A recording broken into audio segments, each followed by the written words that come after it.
Hello and welcome to On the Bench, the only weekly sports discussion show for the Lincolnshire and Humber region here on Channel 7. I'm Rob Underwood. And I'm Rachel Chadwick. Coming up later on the show, Stu and Tom respond to more of your fantastic questions in The View from the Estuary. Matt Denson tries his hands at a spot of cricket, and if that's not enough, we've got some very interesting discussion points for you too. Joining us this week on the sofa are South African Graham Hume, overseas player for Cleethorpes Cricket Club, and from Grimsby Wrestling Academy, Steve Cartwright. Thank you both for joining us. Just introduce yourselves a little bit. So Steve, you're from the Wrestling Academy. How long have you been in the Grimsby area? I've been living in Grimsby area now for about 10 years. 13 years ago I started as a professional wrestler, settled with a family in Grimsby where we opened up Grimsby Wrestling Academy. Brilliant. And how long have you been teaching wrestling then? And it's kind of professional and a little bit of both with the entertainment value. Yeah, that's right. We teach the Americanized professional style of wrestling as well as amateur Greco-Roman and more of an Olympic style of wrestling as well. I've been teaching now since 2005. Brilliant. Okay, and Graham, this is your second year here in England playing for Cleethorpes. How are you finding it? It's been very good. A bit warmer this year than last year. A lot more. There was a lot of rain last year. Yeah. So a bit different, but really enjoying it. Yeah. And how's the team doing, all right? A bit up and down. Going through a bit of a drop in form at the moment, so we haven't done as well of late, but hopefully change that around soon. OK guys, thanks so much. We'll hear more from you later on. Well, now to this week's headlines, and adding to the summer of British success, Chris Froome held on to his convincing lead in the Tour de France on Sunday as he became the second successive British winner of the prestigious cycling event. Cricket, and in the Ashes, England dominated an underperforming Australian side in the third biggest Ashes victory margin of all time. In the Women's Euros, an embarrassing exit was seen for the England team as the dream of high achievements came crashing down. Hope Powell's team were consigned to the bottom of Group C following defeat to France and only being able to muster 1 point in all 3 group games. The team had high hopes for the tournament, riding an unbeaten streak of 11 games, but England and Lincoln Ladies captain Casey Stoney said, "We deserve to go home." Director of the national game, Kelly Simmons, insists she wishes Powell to continue as head coach. And the Olympics, it's been reported that the UK economy has gained a £10 billion boost as a result of the 2012 Olympics. This figure is expected to rise to £41 billion by 2020. But these statistics have not come without scrutiny. In a recent survey, 52% of people felt that the nation had been inspired, but only 1 in 10 people have taken up a new sport since the event. Which brings me to the point, Steve, do you see a lot more inquiries in the sport since the Olympics? Absolutely. Last year, wrestling featured very highly in the Olympics. There were several different stations on Sky TV showing different bouts at the same time, and we got a lot of new students starting on the back of what they'd seen at the Olympics. But now they're talking about taking wrestling out as an Olympic sport, and we feel that that's going to affect the number of new starters that we have joining us down at the Academy. So we're really looking at 2 different types of wrestling then? Absolutely. The first type of wrestling is what a lot of us used to sit and watch on a Saturday afternoon with Dickie Davis and Kent Walton. You'd got your Big Daddy, you'd got Giant Haystacks, and you'd got all those characters. And then that progressed into what we know now as WWE, which is very high on the entertainment side. And then you've got the Greco-Roman Olympic freestyle style of wrestling, which is much more of a competition. And with the 2 different kinds of, even though they're 2 completely different sports, whether it's the professional style or the amateur style, both are very, very well-trained athletes. Both the professionals and the amateur wrestlers know how to execute all the holds, the locks and the submissions. Just one is more entertainment-based with characters, and the other side is the legitimate sports side. Yeah. And Graham, cricket isn't even featured in the Olympics. Is that something you could see in the future? Probably not, as it's more a team sport. I think the Olympics tends to be more individual sports, and with it having a World Cup, I don't think it really needs the Olympic thing. It's its own entity, really. Although you have got football that featured quite heavily in the last Olympics, so it's a possibility. Yeah, but I don't really know if football should be there, really, because you don't have the best players there. You've got the under-23s. So you don't really see the benefit of kind of bringing that in for the Olympics anyway? Not really. I think more the sports that the individual ones, and they tend to deserve that limelight for a bit, I think, as well. Fair point. Okay, well thank you very much for your talking points on that one. Some interesting thoughts there, but who knows what the Olympics legacy will truly be? Well, it's that time in the show for our resident sports pundits to respond to your questions. Here's Stu and Tom with a view from the Estuary. Hello and welcome to this week's View from the Estuary.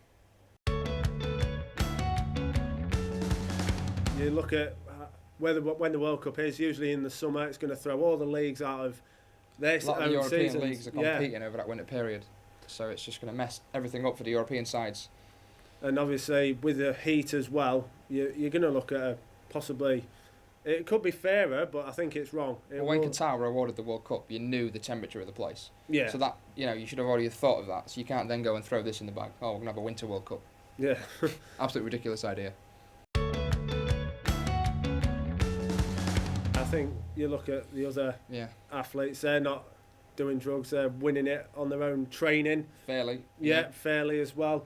But then you get the 100 metres guys, the second and fourth fastest in the world. It makes you think how many other sprinters are doing it. But then again, for example, Jessica Ennis, you can't discredit her for the actions of other athletes. Yeah. So I think athletics as a whole is still credible. It's just the individuals letting it down. A few individuals just knocking it down a touch.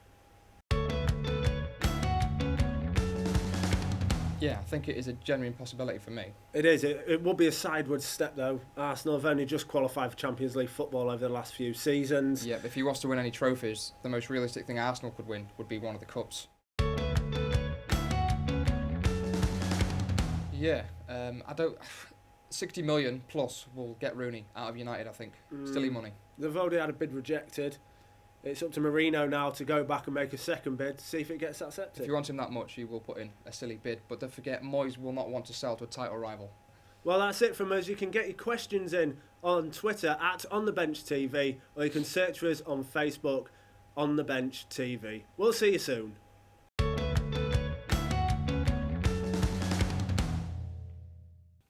Thanks for that, guys. Remember, if you'd like Tom and Stu to answer your questions, please do drop us a line via Facebook or Twitter.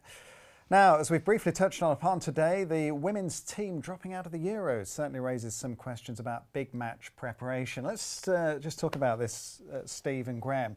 And Rach, we're talking about preparation, our national teams, when it comes to the big event. What is it we're missing out on, Steve, do you feel? I feel that one of the first things that's missing out is, until I was told about it, when I knew that was coming on the show tonight, I didn't even know that there was any Women's Cup games taking place. Whenever it's the Men's Cup games, regardless what sport it is, there's national coverage with the press on TV, and you get that big match feel, and everybody can rally round and support and, stand united as a country to support the teams. But if we don't know that these women's sports are there and taking place, how can we show them that support to start with? Looking in from outside on this, Graham, women's football in this country, where does it rank, do you feel? Oh, to be honest, I wouldn't really know. It's probably quite a long way down. I saw scores on Sky Sports News about all I've seen of it. Haven't seen any highlights, couldn't tell you a player's name. So we have this interesting situation where we have Hope Powell, a manager, she's been in the post 15 years, hasn't really won anything significant. If that was the men's game, then really would she have lasted 15 months? No, Steve? not at all. If you're not performing and your team's not performing, then something needs to be fixed and something needs to be remedied. And you'd have people queuing up for that position. Maybe there isn't enough managers in women's football. Maybe there isn't enough players. I don't know, we can't just put this on the women that were out there playing the game. We've got to look at the management structure and the people that are there, again, offering support and training to push these girls to winning and performing at a higher level.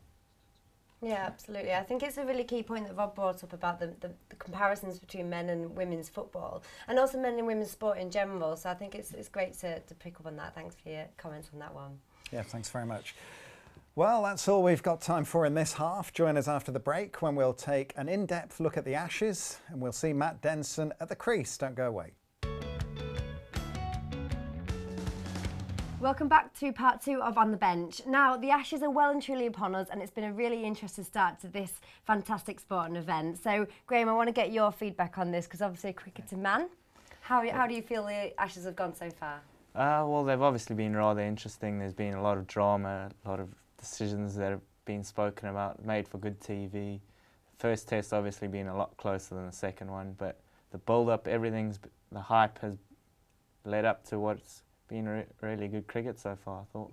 I think it's just really paid tribute to the game of cricket. It's been really exciting. It's been exactly what the Ashes should be. Yeah, it's had everything everyone wants from the game. There's been drama, there's been performances, there's been stars from nowhere, and I think that's all what the game's about. Probably people would prefer a closer contest, but maybe the people in England don't. I was going to say, it depends on which side you're batting for, as it were. Yeah. Neutral, you can have. Yeah, I suppose you can really enjoy the Ashes as well, just being South African and just go and just enjoy the game. Yeah, there's no pressure. It's nice to watch a game and, don't care who wins, really. What are we talking about here? Are we talking about a very good England side and a very poor Australia side? I think it's a bit of both. I think the Australian, they got some good players, some fairly average ones, and some that are coming through. I think in a few years' time they could be a very good side again. The England side obviously got some great players in it. Probably missing one or two key elements, I'd say, but all in all, they're a fairly good side. They got most of their bases covered. And I think what's key in the England team at the minute is, like you say, the key players that are coming through, your Joe Roots, your Bairstows, the people that are really starting to shine through. I think having youngsters in such a massive event like this is a good thing. It's good for experience, Steve, do you think, to bring people through the ranks and give them that exposure and the experience in the team? Yeah, absolutely. And you've got to do that with any sport, because looking 5, 10, 15 years down the line, it's these youngsters that are going to be carrying the teams forward, and absolutely. Those youngsters are going to be the names. So they have to start, we have to bring them through, they have to get that match experience. Otherwise, as I say, when we get further down the road, we're going to have no players to perform. Yeah, definitely. Talking about the here and now, the Ashes series, Graham, as a cricketer, are we in for a whitewash here, do you feel? I was listening to Siddle, I was hearing Michael Clarke saying, well, you know, we're going away, we're going to use the break to get ready for Old Trafford now. Is it going to be a different Australian side that come out, do you think, that can rescue this?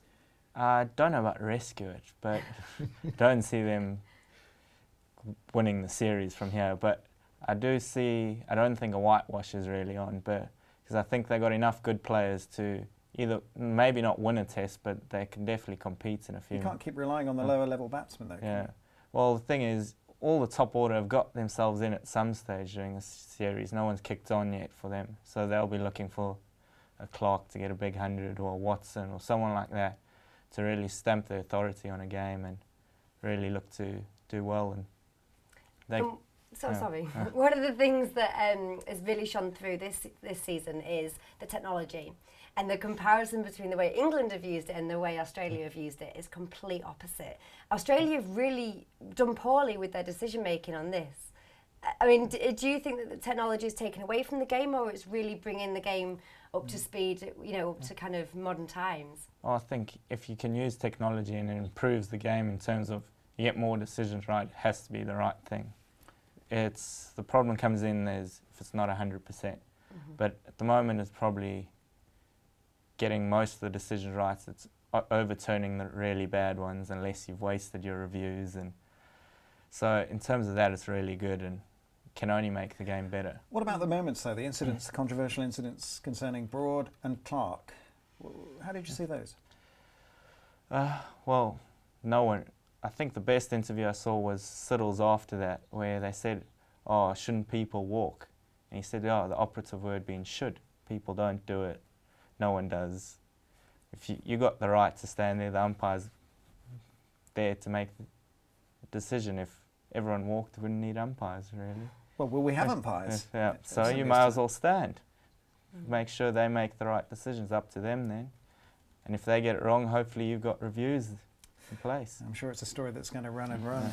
Well, we all know how England are getting on in the cricket. Let's drop in with Matt Denson now to find out if he stands a chance of making the first team one day. OK, Cleethorpes Cricket Club. We're here to have some fun today.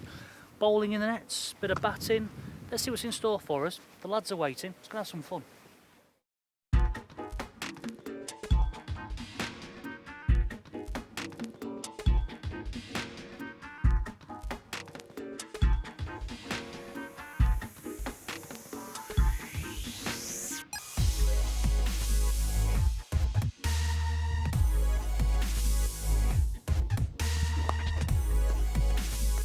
We play cricket in the Yorkshire League. We have 4 Saturday teams and 2 Sunday teams. We have plenty of junior teams as well. We're sort of a sports social club.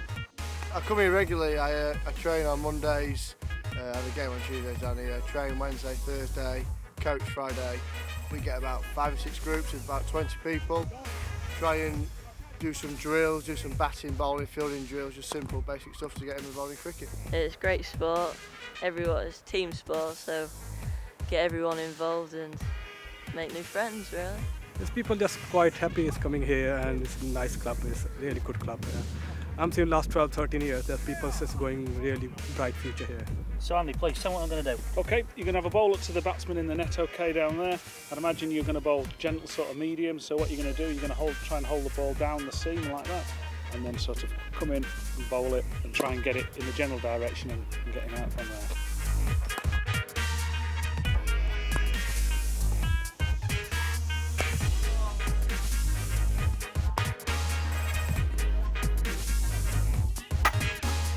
What we're going to do now is going to do a bit of fielding catching, okay? We're going to hit it up in the air, one person catches it, throws it to the other person, who then throws it over the stumps to the keeper.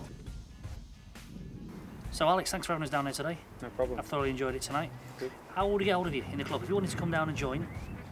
Well, we've got, obviously our website, www.cleethorpescricketclub.co.uk. You can write a message on there or find some information there or contacts from there. There's Facebook page, which is Cleethorpes Cricket Club Facebook page, and there's also a Twitter account as well. So Okay, so plenty of ways to get hold of you. Plenty of ways in the media to get hold of us. Yeah. Okay, and if they wanted to just come down, they're more than welcome. Yeah, absolutely. It's it's members social club, but anyone who wants to come down is more than welcome. If you want to get hold of this club, if you want to be involved in this club, which I suggest you do, get yourself on the internet and find out more about it, because I've had a great time.